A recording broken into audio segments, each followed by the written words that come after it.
Assalamualaikum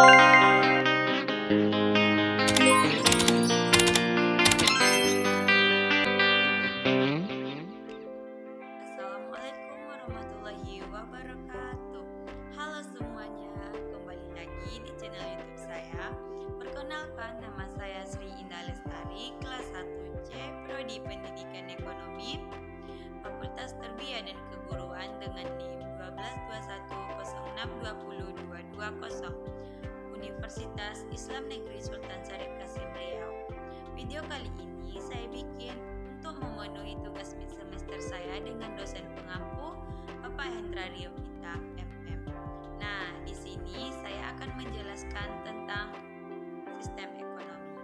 Nah, di sini saya akan membahas tentang kekuatan dan kelemahan sistem ekonomi yang dianut Indonesia serta mengatasi kelemahan yang ada. Yang pertama, sistem ekonomi berdasarkan yang mengatur mekanisme. Yang pertama, sistem ekonomi tradisional. Sistem ekonomi tradisional itu mempunyai kelebihan dan kekurangan. Kelebihannya adalah tidak terdapat persaingan yang tidak sehat, hubungan antara individu sangat erat. Yang kedua, masyarakat merasa tidak aman karena tidak ada beban berat yang harus dipikul. Yang ketiga, tidak ada individualis. Dan adapun kekurangan sistem ekonomi tradisional adalah yang mutu barang yang hasilkan tinggi. Yang kedua, produktivitas rendah karena masih menggunakan teknologi sederhana. Yang ketiga, mutu barang yang dihasilkan rendah. Dan adapun sistem ekonomi pasar,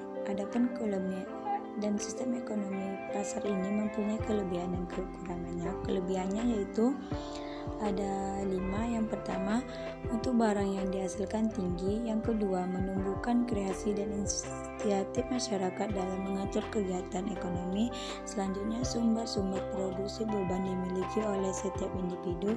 Yang keempat, menumbuhkan persaingan untuk maju. Dan yang terakhir, motif dan tindakan ekonomi adalah mencari laba sehingga efisien dan efektivitasnya tinggi. Dan adapun kekurangan ekonomi pasar, yang pertama, penduduk tidak rata. Yang kedua, para pemilik modal cenderung melakukan eksploitasi para kaum buruh.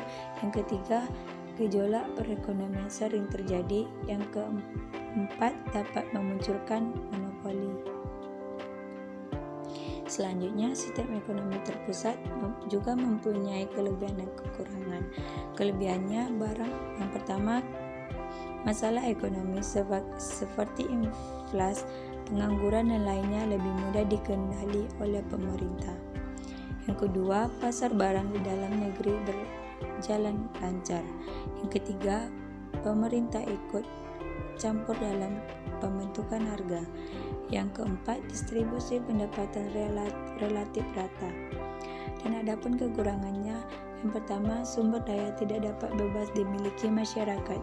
Yang kedua, inisiatif individu untuk maju menjadi mati. Yang ketiga, monopoli sering terjadi. Dan adapun sistem ekonomi campuran. Kebaikan sistem ekonomi campuran terdapat 3, yaitu bebas dalam berusaha. Yang kedua, kepentingan umum lebih diutamakan daripada kepentingan pribadi. Yang ketiga, individu mempunyai hak walaupun terbatas dalam produksi.